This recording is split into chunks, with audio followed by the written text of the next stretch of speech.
탄핵 반대 집회를 주도했던 태극기와 십자가의 동맹을 보면서 자괴감을 느끼는 기독교인들에게 기독교는 민주주의를 싫어하는지 아예 관심이 없는지 아니면 기독교도 민주주의를 지지하는지 답답하고 궁금한 시민들에게 호모 요쿠스의 저자 이병주 변호사가 시원한 질문과 명쾌한 답변을 제시합니다. 박근혜 사태와 기독교의 문제, 기독교인들에게 민주주의는 무엇인가? 도서출판 대장간. 100년 이상 살 수 있는 장수 어종, 캐비아를 낳는 어종으로 더욱 유명한 철갑상어. 이 철갑상어를 진액으로 만들었다는데 그 이름하여 사랑어. 오메가3, 필수 아미노산, 각종 미네랄, 컨드로이친 등 100년 장수 철갑상어를 진액으로 한 컵에. 좋다, 좋아. 철갑상어 진액 사랑어. 스태미나가 콸콸콸. 검색창에 사랑어. 건강에 뭘 좀 아는 사람이라면 자, 따라해보세요. 하나 둘 셋 넷. 건강해져라 건강해져라 건강해져라 건강해져라. 가족 건강에도 부모님 선물도. 건강종합몰 정관장몰. 텍스토머 정품을 꼭 확인하세요. 우리 집 방충망 바꿨어요. 미세벌레 덤벼봐 먼지 모두 덤벼봐 촘촘해서 촘촘만 방충망은 촘촘만 예쁘고 통풍까지 좋아요. 방충망은 촘촘만 주식회사 텍스토머. 텍스토머 정품을 꼭 확인하세요. 우리 집 방충망 바꿨어요. 미세벌레 덤벼봐 먼지 모두 덤벼봐 촘촘해서 촘촘만 방충망은 촘촘만 예쁘고 통풍까지 좋아요. 방충망은 촘촘만 주식회사 텍스토머.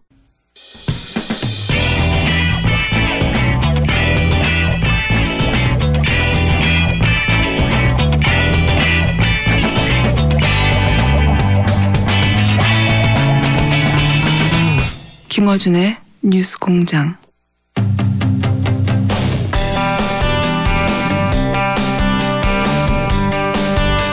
이부진 호텔 신라 사장의 이혼 재판 과정에서 이 사장이 편법 상속을 인정했다. 이런 이야기가 나왔습니다. 더불어민주당 박영선 의원 연결해 보겠습니다. 안녕하십니까 의원님. 네, 안녕하세요. 네, 오랜만입니다. 반갑습니다. 네, 네. 오로지 의원님만 주장하는 내용이어서 의원님만 가지고 있는 정보인가 싶어서 다시 연결을 했는데요. 이 내용을 좀 자세히 설명해 주십시오. 편법 상속을 이부진 사장이 사실상 인정하시다. 이게 어떤 내용입니까? 이부진 사장이 이혼 소송 과정에서 재판부에 제출한 보유 재산이 1조 7,046억 원이거든요. 네. 그런데 그 판결에서 보면 재산 분할을 위해서 상대방에게 86억 원만 해라 이렇게 이제 판결이 났습니다. 네. 너무 차이가 많이 나잖아요. 그렇죠. 예. 그래서 왜 이렇게 차이가 많이 날까 하고 좀 자세히 들여다봤더니 이 이부진 사장이 갖고 있는 1조 7천억 원의 재산이 만약에 결혼한 뒤에 스스로 힘으로 재산을 형성했다고 인정을 하면은 이제 재산 분할 요구에 응해야 하는데요. 네네. 이제 반대로 그건 내가 한 게 아니다. 우리 아버지가 했고 삼성그룹의 도움으로 재산을 형성했다. 이제 이렇게 얘기하면 이게 이제 재산 분할을 하지 않아도 되는 이런 상황에 처해진 거죠. 그렇군요. 그러니까 재산의 대부분을 이건희 회장 아버지인 이건희 회장과 삼성그룹의 도움으로 재산을 형성했다. 이제 네. 이렇게 주장을 지금 하고 있는 것입니다. 그러면 이 재산 형성 과정이 편법 상속. 이니까 네. 결국은 편법 상속을 스스로 자인한 셈이 됐다. 이제 이렇게 알겠습니다. 분석이 가능한 것입니다. 그러니까 네. 이제 자신의 노력 없이 자신의 의사와 무관하게 재산이 만들어진 것이고 그것은 편법 증여를 통해서 만들어진 거다. 요약하면. 그렇습니다. 네. 그렇게 말해야지 재산을 안 뺏기니까. 네. 그러니까 자기 재산을 뺏겨야 되는 상황이 오니까 편법 상속을 사실상 인정을 한 것, 이것이 과연 경제정의, 사회정의에 부합하느냐 이 관점에서 출발을 하는 것입니다. 예. 그래서 이제 의원님 여기서 한 발 더 나가서 그렇게 편법 혹은 불법을 통해서 자산을 취득한 거라면 그렇게 인정한 것으로 보이는데 그런 거라면 그러면 소위 이제 이재용법으로 환수할 수 있다 이렇게 말씀하시는 거죠? 그렇습니다. 이 불법이익 환수법을 좀 설명해 주십시오. 그러면 이 불법이익 환수법을 이제 이미 제가 제출을 했는데요. 예. 이 법안은 범죄 행위를 통해서 취득을 하거나 아니면 범죄 행위를 통해서 제3자가 취득을 하게 돼서 그 불법 이익이 50억 원 이상이 넘게 되면 국가가 민사적 절차를 통해서 국고로 환수할 수 있도록 하는 법입니다. 그러니까 그동안의 형사적 절차를 통해서는 대법원에서 뭐 이것이 뭐 해당되지 않는다는 등 여러 가지 이제 그동안의 사건들이 있었지 않습니까? 네. 그렇기 때문에 제가 이것을 민사적 절차를 통해서 국고로 환수할 수 있도록 그렇게 법안을 발의를 했습니다. 네. 그렇군요. 그러니까 지금 법을 어겨서 그런 재산 증여가 이루어졌고 법을 어겼다는 것은 뭐 불법이니까요. 그야말로. 그렇게 해서 제3자 이 경우에는 이부진 사장이 되겠군요. 예. 그렇습니다. 그러니까 예를 들면요. 1996년도에 이부진 사장이 이건희 회장으로부터 증여받은 자금이 약 16억 원이 됩니다. 네. 그런데 이 16억 원이 지금 약 1조 5천억 원이 됐거든요. 그렇죠. 20년 만에. 네. 근데 이 20년 만에 1조 5천억 원이 되는 그 과정 속에는 에버랜드 전환사채 저가 배정한 것 자체가 이게 지금 이제 편법이고 불법이지 않습니까? 네, 그건 유죄 판결 받았죠 이미. 예. 네네. 여기에다가 삼성물산 합병, 다시 말하면 최순실 국정농단 사건 지금 최근에 그 뭐 청와대에서 문건도 나오고 했는데 이 삼성물산 합병과 관련해서 삼성 에버랜드 주식과 제일모직 주식의 이런 어떤 그 주식 액면 분할 과정을 통해서 이게 이제 더 재산이 늘어나게 되는 이런 상황이라서요. 그렇군요. 이 과정 자체가 편법과 불법으로 불거진 그러한 재산인 거죠. 그래서 최근에 뭐 안민석 의원이 최순실 그 재산 환수를 위해서 지금 동분서주하고 있는데 그 법안과 제가 낸 불법이익 환수법이 같은 맥락상에 있는 법입니다. 그렇군요. 그래서 그런 식으로 중간 과정에 그러니까 16억이 1조 7천억이 되어가는 과정 속에 몇 차례 불법들이 중간에 저질러졌고 그것이 불법으로 얻은 이익이라고 하면 그렇다면 민사소송을 통해서 그 이익을 환수할 수 있다.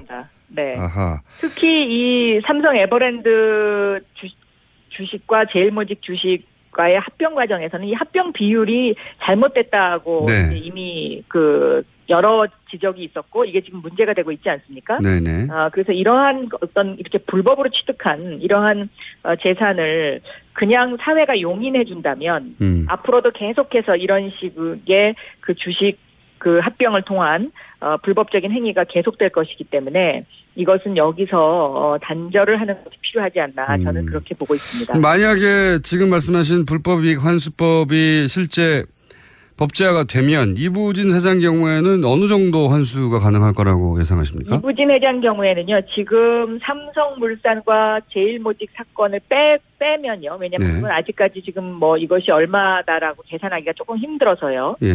삼성 SDS 주식은 지금 확실한 이 불법 내지 편법이라는 것이 나와 있는 것이기 때문에 현재로서 삼성 SDS 주식 158만 주 약 3천억 원이 환수가 가능한 아주 최소한 3천억 원이 환수가 가능합니다. 예.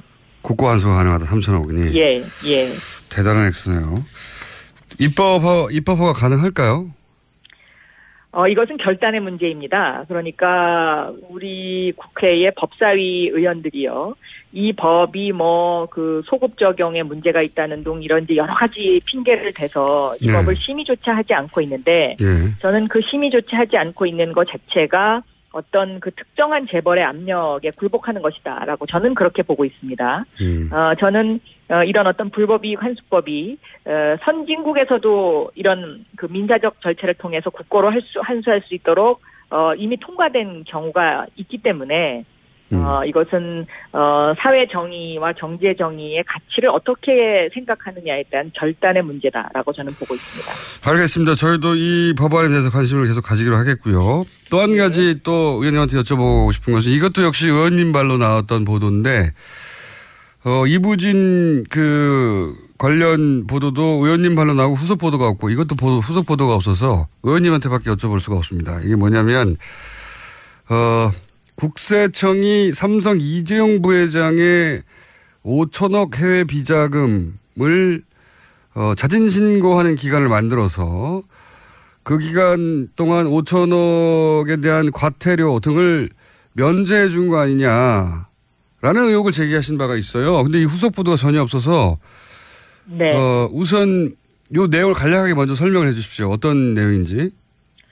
이게 뭐냐면요. 이제 2015년도 그러니까 2015년도 9월 달에요. 당시에 최경환 장관과 법무부 장관이 기자회견을 합니다. 예. 그러니까 해외에 신고하지 않은 재산을 신고를 하게 되면 세금도 안 내도 되고 또 그동안의 외국환 거래법 등등 또 조세 포탈 또 국외로의 재산 도피 이런 범죄에 대한 형법상의 문제가 되는 것도 관용을 베풀어 주겠다라는 이런 기자회견을 그러니까 담화문을 발표를 하게 되는데요. 예. 이게 전무후무한 사실이거든요. 저도 물어보니까 전무하다고 하더라고요. 예. 네네. 그래서 이 기간을 2016년 3월 31일까지 6개월간으로 합니다. 예. 이거 자체가 저는 굉장히 좀 이상하다고 생각합니다. 왜냐하면 이 당시가 최순실 사건이 정점에 이르던 그 시점하고 굉장히 유사한 그 시점이거든요. 삼성과 최순실이 이 건과 어떤 뇌물을 주고받는 거 아니냐 하는 의혹이 있는 기간이죠. 예. 그래서 상당히 저는 이 부분에 있어서 의혹을 제기할 만한 그런 여러 가지 이유가 있다고 생각하고요. 이 당시에 신고된 신고 액수가 2조 원이 넘습니다. 네. 그런데 국세청이 2조 원이라는 액수를 신고받아 놓고 세금을 부과한 것은 1,500억밖에 되지 않습니다. 그중에서. 네네. 그래서 이 부분은 앞으로도 국회에서 좀 집중적으로 이 부분을 좀 더 세밀하게 다뤄야 되지 않겠나 저는 그렇게 생각하고 있습니다. 저도 관심이 많은데요. 그러니까 요약하면은 지금 이제 그 삼성 이재용 부회장의 재판도 결국은 삼성과 최순실 혹은 박근혜 대통령까지 포함하여 네. 이권을 주고받고 뇌물을 주고받은 거 아니냐 이런 정황에 대한 재판 아니겠습니까? 그렇습니다. 네. 예. 그런데 이제 삼성이 최순실 씨에게 제공한 것은 현금 등등인데 그러면 반대급부로 삼성이 가져간 것은 이 합병에서의 혜택 외에도 다른 것도 있을 수 있지 않느냐 이런 의혹이 있을 수 있는데 이게 이제 그런 의혹이 가능하죠. 그리고 또 최순실 씨의 해외 자산 부분에 관한 것도 여기에 좀 포함되어 있지 않나 하는 그런 의문점을 충분히 가질 수 있는 그런 대목입니다. 네. 그러니까 하나는 삼성의 해외 비자금을 합법화하는 루트를 만들어준 거 아니냐 하는 의혹 하나하고 네. 혹은 삼성 해외 비자금의 이름으로 해외에 있던 자금 일부가 최순실 혹은 뭐 관련된 자금 일부가 국내 들어온 거 아니냐. 네, 이런 의혹 두 가지가 가능하다는 그런 거죠. 의혹을 제기할 수 있는 부분입니다. 왜냐하면 이것이 국회에서 논의조차 되지 않았고요. 갑자기 담화를 발표를 하고 그리고 이 담화가 그렇게 기사화되지도 않았습니다. 그렇죠. 예. 네.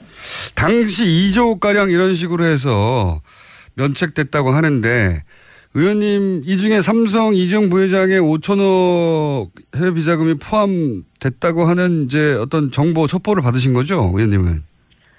네, 누군가가 저한테 그런 정보를 줬습니다. 예. 그런데 이제 후속 보도가 없는 것은 이 사실관계를 국세청이 인정하지 않거나 혹은 뭐 묵묵부답이라는 얘기인가요? 어떻게 됐습니까? 그 이후로? 묵묵부답인 상태입니다. 네. 묵묵부답이다. 아니다라고 말하지도 않고 NC 엔딩인가요? 긍정하지도 않고. 그렇습니다. 네. 지금 정권이 바뀌었는데, 청와대 지시로 밝힐 수 있는 사항은 아닙니까? 이게 궁금하네요. 왜 아직? 저도 그게 궁금합니다. 네. 어쨌든 지금 막혀 있는 상태네요. 의원님 문제 제기를 문제 제기를 하셨고 사실이라면 사실관계를 따져서 이제 밝힐 일인데 이런저런 의혹이 가능한 상황에서. 의원님 문제 제기 이후로 이제 후속 보도가 저희가 한번 짚어봤고요. 네네. 이 부분은 어떻습니까? 어제 한 가지만 더 여쭤보겠습니다. 문무일 어제 검찰총장 후보자 인사청문회가 어제 있었는데. 예. 네. 이 부분, 여기서 이 대목은 문제였다라고 짚어주시고 싶은 부분 있으십니까 혹시? 저는 문무일 검찰총장 후보자가 이 수사권과 기소권에 관한 부분에 대해서 발언하신 부분은 상당히 우려가 됩니다. 그러니까 판사가 재판하지 않고 판결을 선고할 수 없듯이 검사가 수사하지 않고 기소 여부를 결정할 수 없다. 이렇게 이야기를 했는데요. 네. 이 수사권과 기소권이라는 것은 완전히 다른 것이거든요. 네. 그러니까 기소를 한다는 것 자체가 수사가 제대로 됐는지를 재판하는 거하고 똑같은 것입니다. 네. 그래서 수사권과 기소권이 분리돼야 권력기관 간의 견제와 균형이 이루어지는 것이죠. 그리고 문재인 대통령의 공약사항에 들어있는 검사의 2차 수사권, 이 2차 수사권이라는 것은 1차적으로 수사가 제대로 됐는지의 여부에서 제대로 되지 않았다고 생각했을 때 발동되는 것이 2차 수사권인데요.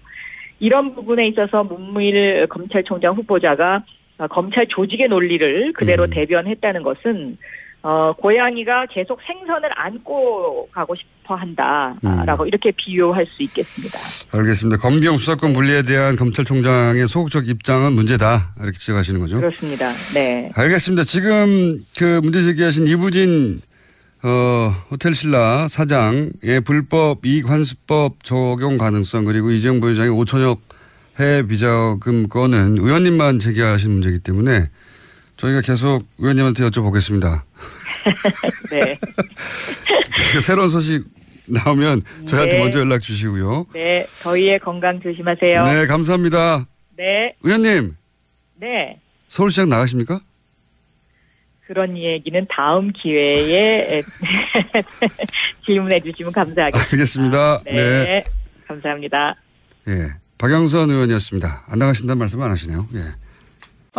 또 떨어졌어. 너 또 입사 시험 봤어? 아니, 차량용 핸드폰 거치대 말이야. 여러 개 사봤는데 실패의 연속이야. 떨어지고 시야 가리고 운전석에서도 멀고 뭐 좋은 거 없을까? 싼 것만 찾으니까 그렇지. 제대로 된 거 하나 사서 편리하게 쓰는 게 더 낫지. 그런 게 있어? 그럼 있지. 1, 2, 3 할 때 2.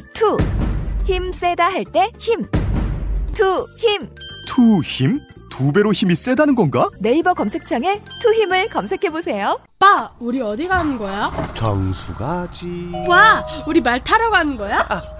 그렇게 좋아?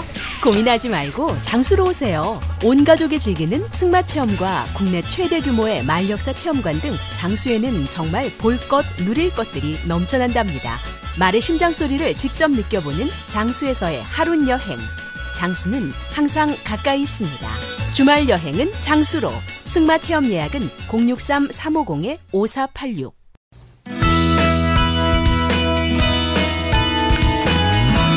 뉴스공장 어제부터 태양광 짚어보고 있습니다. 오늘은 서울시에서 이 태양광 미니 발전소를 보급한다고 해서 서울시 녹색에너지과 김창중 팀장 연결해서 자세한 사항 한번 들어보겠습니다. 안녕하십니까 팀장님. 예, 안녕하세요. 녹색에너지과의 김창중입니다. 예, 태양광 미니 발전소. 이게 어디다 설치하는 겁니까? 미니 발전소는 그 베란다에다 설치하는 거예요. 아파트 베란다. 예, 소형으로.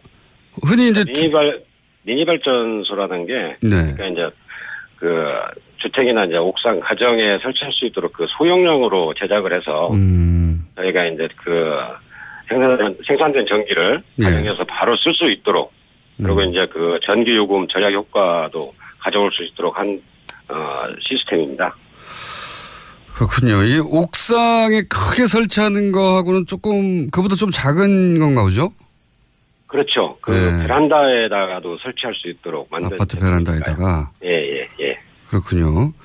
예. 자, 그러면 가장 중요한 질문들 제가 해보겠습니다. 설치 비용은 얼마나 듭니까? 설치 비용은 저희가 이제 시민의 그 지금 호응도가 가장 높은 260와트 기준으로 260와트. 가격이 61만 원인데요. 61만 원.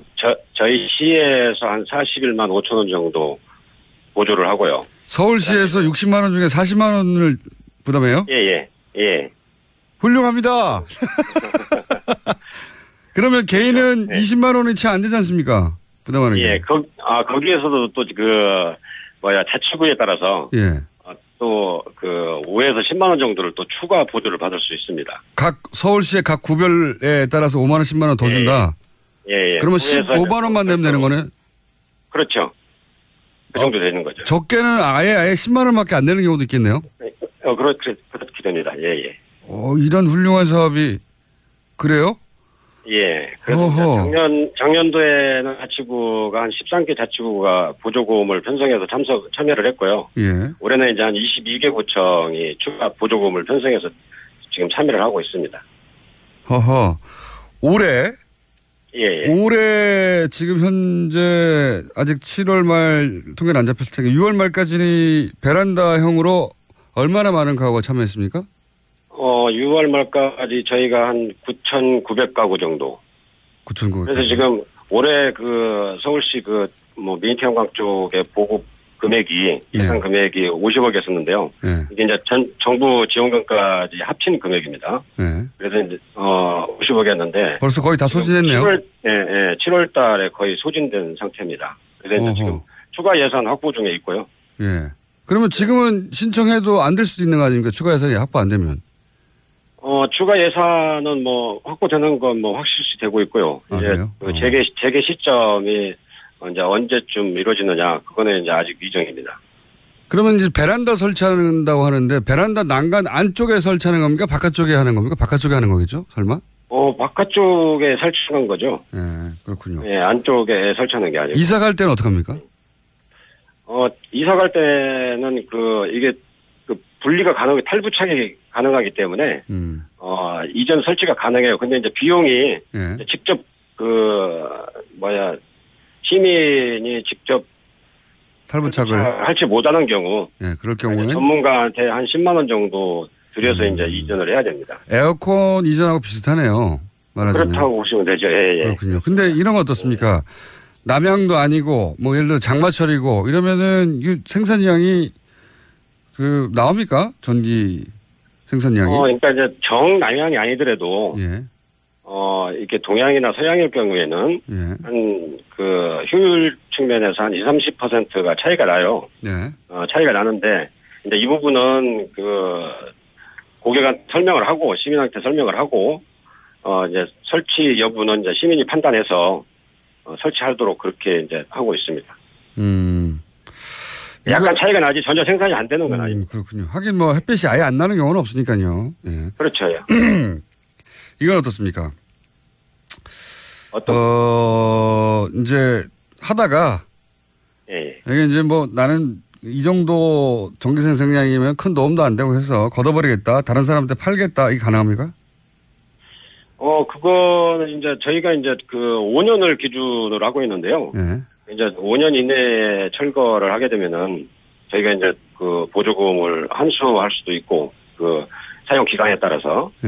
근데 이제 판매 양도 이전은 가능합니다. 근데 이제 그렇게 했을 경우에는 구청에 이제 변경 신고를 신고를 해주시면은 하고. 예, 그렇게 신고를 해주시면은 가능합니다. 아파트만 됩니까? 그렇죠, 아파트죠. 제 말은 다세대 주택이라든가 다세대의 베란다에 설치도 가능합니다. 베란다가 있기만 하면 되는 거죠, 이게.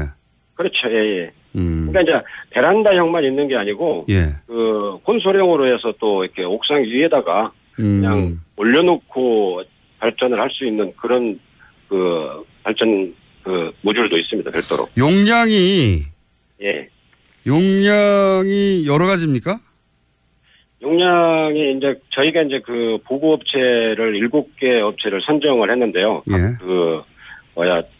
승인받은 제품 이런 걸로 선정을 해서 각 회사별로 용량하고 발전 용량하고 그다음에 모듈의 규격 이런 것들이 좀 다양하게 있습니다. 가장 큰 건 얼마나 됩니까? 큰 거는 모듈 크기가 가장 큰 거는 한 가로 1700에 세로 한 1m 정도. 그게 발전하는 용량은 얼마나 됩니까? 그거가 한 300와트 정도. 300와트. 300와트 정도면 어느 정도 예를 들어서 여름에 에어컨 정도를 커버할 수 있습니까? 에어컨 정도는 안 되고요. 에어컨까지는 안 되고. 저희가 이제 양문형 냉장고를 1년 동안 가동할 수 있는 용량. 그러니까 이제 그 냉장고 같은 경우는 뭐 계속 가동하는 게 아니지 않습니까? 냉장고는 24시간 돌아가서 에어컨은 24시간 안 되지만, 예. 그러니까 이제 전기는 흐르는데 전기는 네. 계속 꽂았는데 예. 가동이 계속되는 건 아니니까요. 냉장고 같은 그렇죠. 경우. 돌았다가 멈췄다가 돌았다가 멈췄다가 하죠. 예. 예. 그렇게 하다 보니까 그거 한 대 정도 돌릴 수 있는 용량이라고. 판넬 하나면 냉장고 큰 거 하나는 커버한다. 예. 그렇군요. 10만 원 정도 내면 그게 가능하다. 그렇죠. 자, 이 미니 발전소를 신청하려면 어떻게 됩니까? 신청 방법이요? 예. 저희가 이제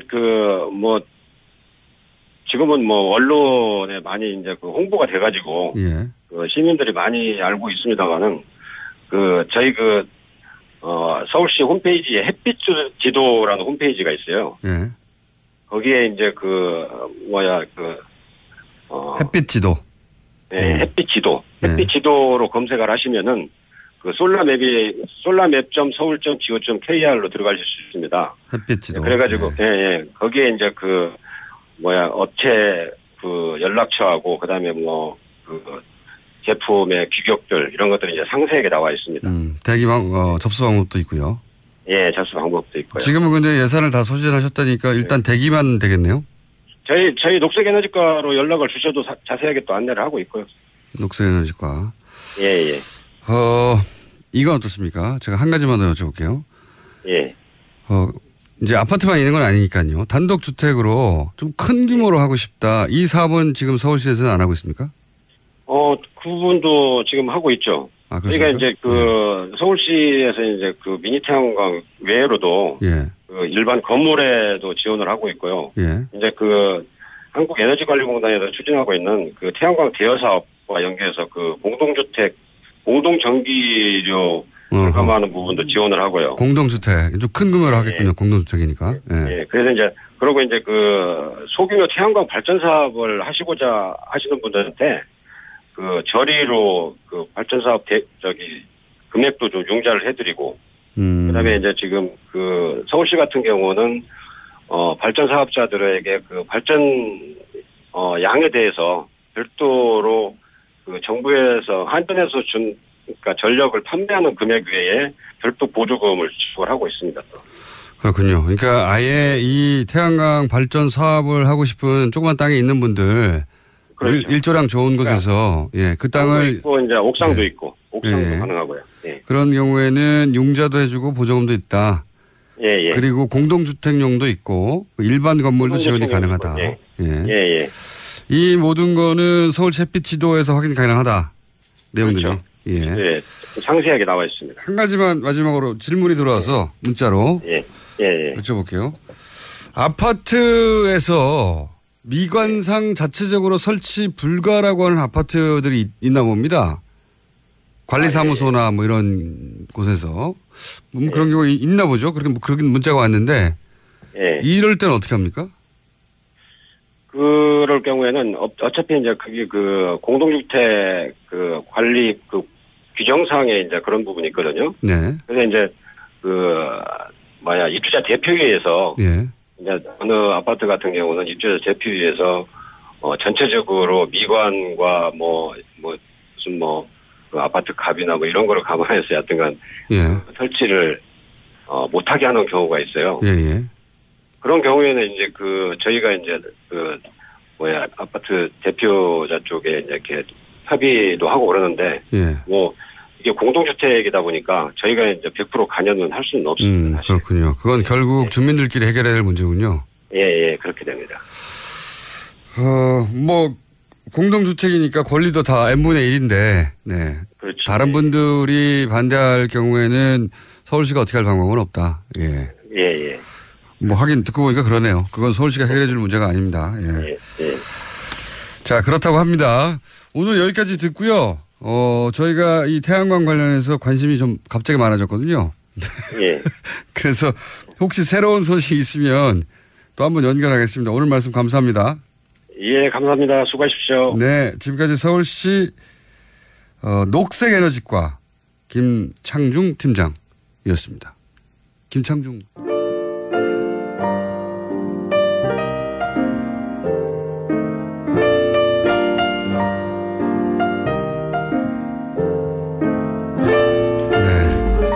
갑자기 윤창중 생각이 나서. 자, 불친절한 AS. 오늘 나오신 김상욱 전 국정원 직원에 대한 문자가 아주 많네요. 예. 흥미진진하다 이런 이야기들 많고요. 그렇죠. 이 뒷이야기는 언제나 흥미진진한데 더군다나 국정원이 관련된 이야기니까. 그리고 이런 분들이 불이익을 받는 현실이 너무 가슴 아픕니다. 네, 이런 문제도 굉장히 많았습니다. 자, 저희가 김상욱 씨와 고정 코너를 한번 만들어 볼까 머리를 맞대려고 하는데 가버리셨어요. 머리를 맞대려고 하는 순간 가버리셨는데 다시 모셔가지고 어떻게 하면 코너를 기획을 한번 해보겠습니다. 새벽 5시부터 생방 사수 중입니다. 새벽 5시는 안 들리는데 치앙마이라서. 예. 문재인 대통령 당선 이후에 시사 프로 안 듣게 될 거라고 예상을 했었는데 여전히 하루도 빠짐없이 듣고 있습니다. 중독성이 너무 강해서요. 예. 그렇습니다. 저는 중독성이 강합니다.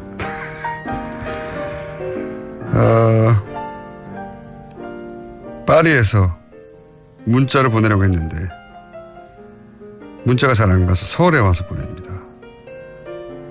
어제는 자녀들과 TBS 건물 구경을 하러 갔어요. 9살 난 딸이 김어준 아저씨 어떻게 생겼는지 보고 싶다고 해가지고. 네. 그냥 건물만 오면 저를 봅니까? 스튜디오로 쳐들어오셔야 됩니다. 14층입니다. 오시기까지 관문이 많습니다. 예. 자, 일본 하코네에서 듣고 있다. 멀리서 듣는 누가 누구 말에서 듣나 많은 문자 보내주셨고. 예. 그리고 이제 상큼하다는 단어가 김어준 씨와 어울리지 않고 김어준 씨에게 쓰자고 만들어진 단어가 아닙니다. 이런 상큼하다는 무슨 방송 중간에 멘트가 있나 보죠? 예. 인정합니다. 예. 상큼하지 않습니다, 저는. 하지만 그 밑에 한 줄 더 보냈네요. 매혹적인 건 인정합니다. 예. 그것도 인정합니다. 예. 여기까지 하겠습니다.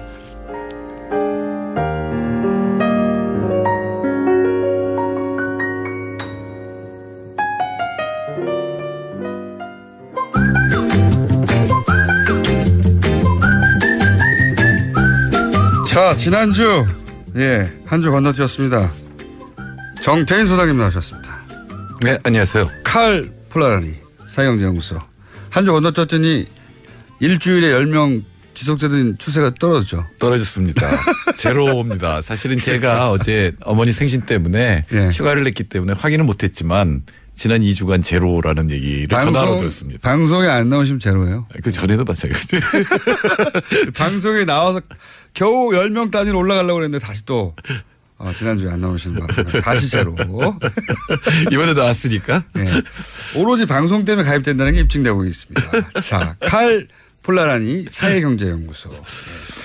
자, 그 사이에 몇 가지 주요한 키워드들이 지나갔습니다. 최저임금 이야기도 나왔고 증세 얘기도 나왔고 최저임금 때문에 소상공인들이 굉장히 어렵다.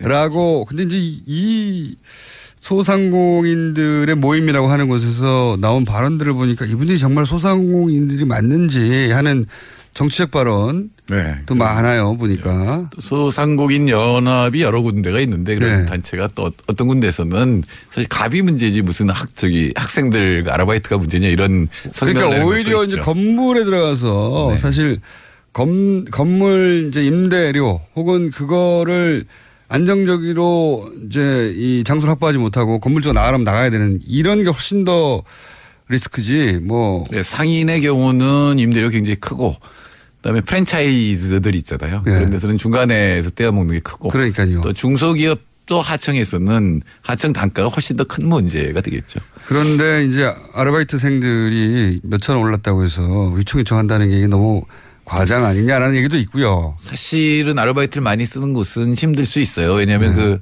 얘기를 들어보면 그 아르바이트 학생들이 받아가는 것보다 이 주인이 받는 게 더 적다. 그렇게 말하는 분도 있습니다. 네, 노동 시간은 더 많이 되고 이런 측면이 있는데 그렇기 때문에 실업자가 확 늘어날 거다. 고용을 줄여서 오히려 대학생들이 손해를 볼 것이다. 아르바이트하는 학생들이 손해를 볼 것이다. 이런 얘기들이 많이 나오죠. 이런 기사들을 보면 이렇게 우리나라 영세 자영업이나 중소기업을 걱정하는 분들이 옛날부터 많았다면 우리나라 중소기업 천국이 지금 되지 않았을까 이런 생각이 듭니다. 그런데 실제로 그러면은 최저임금이 올랐을 때 고용이 줄어드냐 이게 제일 큰 문제인데 여태까지 세계적인 이 연구들을 쫙 모아보면 고용 효과의 변화가 없다. 그러니까 늘지도 않고 줄지도 않는다가 압도적으로 많고 한국도 사실은 마찬가지입니다. 근데 그 이유를 잘 생각해 보면 이래요. 특히 이제 이 최저임금이 문제가 되는 경우는 가령 우리가 이제 아르바이트 학생들을 생각해 보면 이 학생들은 단가가 올라가면 노동 시간을 줄여요. 그렇죠. 그러니까 등록금을 채우는 게 목표지 돈을 많이 버는 게 재벌이 되는 게 목적이 아니거든요. 그러니까 자기 노동 시간을 줄이면 그럼 사실은 다른 사람들이 일자리가 생길 수도 있거든요. 그래서 고용에 영향을 크게 못 미치는 거고 또 하나는 제가 꼭 말씀드리고 싶은 거는 우리 편의점이나 이런 걸 보면 밤새 하잖아요, 영업을. 근데 밤새 특히 이제 새벽 시간에 거기 그때도 학생들이 있어요, 보면은. 근데 이 학생들 월급이 나올 만큼 물건이 팔릴까요? 안 팔리겠죠. 예, 거기다가 전기세. 그 완전히 비경제적인 일인데. 그 기간 동안은. 근데 이분들이 바보가 아닌 이상 이런 일을 할 리가 없잖아요. 근데 이건 위에서 시킨 거죠. 밤새도록 열어라고 시킨 거죠. 그렇죠. 예, 그런 것들은 오히려 손해를 보는 거예요. 그게 그 가게의 컨셉이니까요. 24시간. 네. 근데 사실 24시간 할 이유가 별로 없거든요. 그걸 줄이고 정말로 밤에 필요한 사람은 돌아가면서 하면 되잖아요. 가령 이제 한 동네에 3개가 있으면 3개가 돌아가면서 밤에 좀 열어놓는 역할을 하고 이렇게 하면 경쟁 구도라. 네, 그게 이제 죄세 딜레마이기 때문에 그런데 이런 건 사실 시민들이 요구를 해야 돼요. 시민들이 약간의 편의를 위해서 많은 낭비가 이루어지는 걸 그냥 놔두고 또 그것 때문에 또 이제 이 임금에도 영향을 미치거든요. 예, 사실 이 편의점이라는 게 미국에서 왔지 않습니까? 컨셉이. 근데 이제 똑같은 백인들인데 유럽에 가면 편의점이 없어요. 그래서. 없죠. 4시에 문 닫는데. 노르웨이. 오후에 4시에서 7시 사이에 가게 문을 닫아버리니까.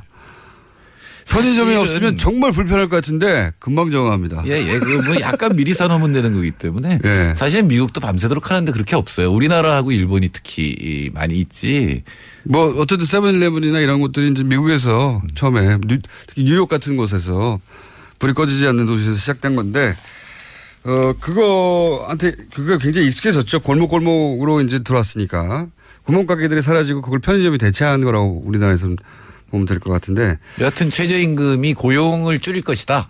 이렇게 단정적으로 얘기를 하는데 그게 이제 경제 원론으로 생각하면 그렇지만 실제로는 전 세계적으로나 우리나라에서 고용 효과는 그렇게 크지 않다. 다만 소득 효과는 큽니다. 지금 이번에 16.8% 올랐는데 그렇게 되면 한 달에 약 4천억 원 정도의 소비가 늘어날 수 있어요. 그럼 1년에 4조 8천억인데 지금 슈퍼리치 증세보다 더 효과가 클 수 있는 거죠.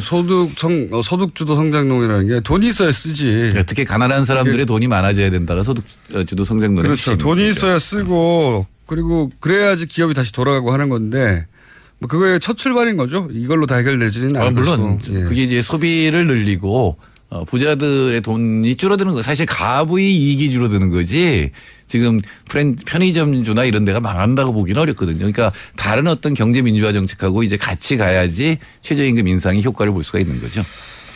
근데 이제 뭐 그렇게 해서 아르바이트가 굉장히 많아서 어려운 분 가게도 분명히 있긴 있을 수 있는데 소상공인 전체 그런 건 아닌데 소상공인 전체를 대변하는 듯한 어떤 단체는 이제 여당의 실력 행사 혹은 그러니까 정치적 발언에 가까운 발언을 굉장히 많이 하는 그런 단체도 있습니다.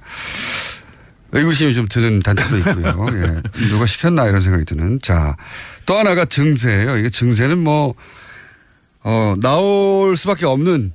네, 그리고 이게 근데 굉장히 빨리 나왔어요. 가장 정치적인 문제예요. 그러니까요. 예. 증세 문제는 항상 모든 정권이 부담스러워해왔고 어려워해왔고 정면으로 승부하기를 곤란해하는 문제인데. 제가 정권을 잃는 확실한 100% 확실한 하기에 정권을 잃는 방법을 하나 알고 있는데. 세금을 확 올려버리는 거죠. 아니요. 부가가치세를 올리면 돼. 그중에서도.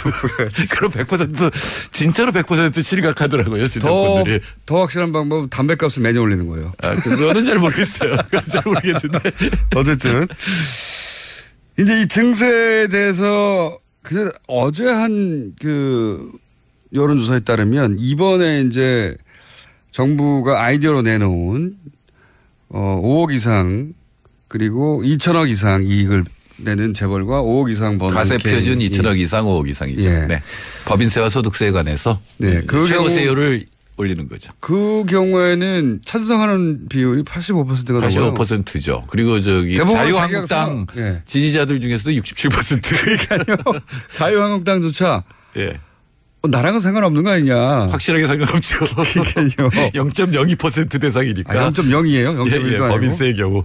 그러니까 확실하게 상관이 없는 거죠. 근데 이거는 사실은 원래 대선 때도 민주당, 그러니까 문재인 후보가 증세에 대해서는 굉장히 머뭇머뭇했어요. 맞아요. 근데 그때의 민주당 공약부터도 대폭 후퇴한 겁니다. 그렇군요. 예, 원래는 3억 이상이었고 소득세의 경우 법인세의 경우에는 500억 이상이었거든요. 근데 각각 5억 2천억으로 이렇게 후퇴한 거죠.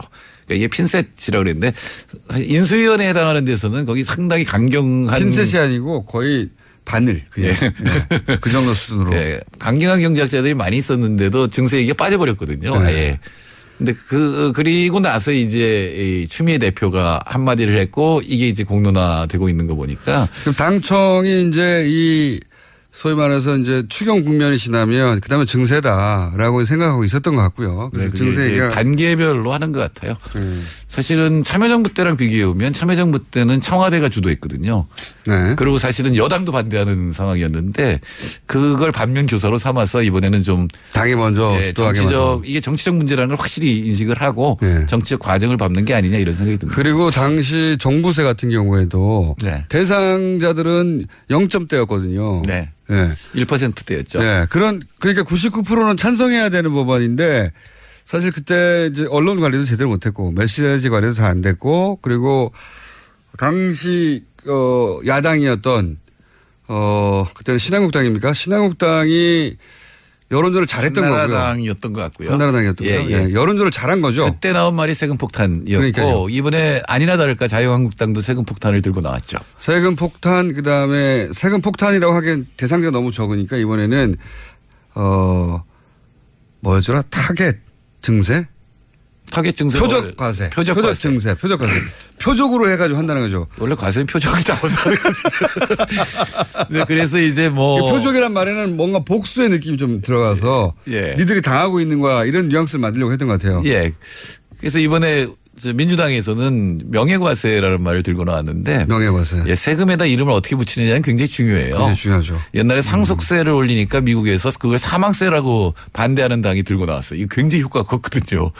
죽은 사람한테 세금 때리냐 뭐 이런 이미지를 주니까. 프레임이죠 그게 다. 근데 우리나라 이 슈퍼리치들 부자들이 지금 돈을 더 내자는 거 아니에요? 그러니까 이제 명예롭다라는 건데. 그거 2% 인상이에요 그것도. 겨우. 이름을 좀 더 멋있게 지을 수도 있을 것 같아요. 그러니까 우리나라에 존경받는 부자가 별로 없는데 경주 최부자라든가 유일한 선생님. 최근에 오뚜기 부상하고 있습니다. 뭐 그 정도면 그분들 이름을 붙여도 될 것 같아요. 물론 후손들의 허락을 받아야 되는데 아니면 최부자세라든가 최부자세. 유일한세 그리고 우리 김어준 총수 앞으로 돈도 많이 벌고 세금도 많이 내면 김어준세 뭐 이런 굉장히 명예로운 이름이에요. 최부자세 괜찮네요. 저 이름 한번 그러면 공모해 봐야 되겠습니다. 이미 뭐 김경수 의원이 공모를 했어요. 그래서 내가 거긴 영향력이 없고요. 그렇군요. 여기가 저희가 요즘 공모하는 게 많네요. 예. 태양광도 지금 어디 설치해야 되는지 공모하고 있고 과세 제목 명예과세. 국민들이 확실히 알아야 될 것은 지금 이제 복지를 확실히 늘려야 된다에 대해서는 동의가 됐잖아요. 그러려면 세금을 많이 내야 됩니다. 지금 OECD 국가에 비해서 한 7% 덜 내고 있거든요. 조세 부담률이. 그러니까 우리 조세 부담률이 한 18% 내고 있는데 원래 문재인 후보가 약속한 건 21%까지 늘린다는 거였어요. 그러니까 3%. 근데 1%가 15조예요. 그러니까 45조를 늘려야 되는데 이번 증세안은 3조 8천억이거든요. 그러니까 4조가 채 안 되는. 네. 그러니까 15조를 늘려야 되는데. 근데 이것도 이렇게 사실은 이 여론전 그러니까 85대 15 정도의 비율로 찬성하는 거기 때문에 언론도 8.5대 1.5로 이렇게 보도를 해야 되는데 1대1이 되는 듯이 보도하고 있거든요. 그쪽이 1대1은 없죠. 우리 가동률이라든가 사실은 훨씬 더 높죠. 예, 보수 매체가 훨씬 더 장악력이 크기 때문에. 자, 요 주제는 저희가 앞으로도 몇 번 더 다뤄야 될 것 같습니다. 오늘 여기까지 하겠습니다. 정태인 소장님이었습니다. 감사합니다. 네, 감사합니다. 김어준이었습니다. 내일 뵙겠습니다. 안녕.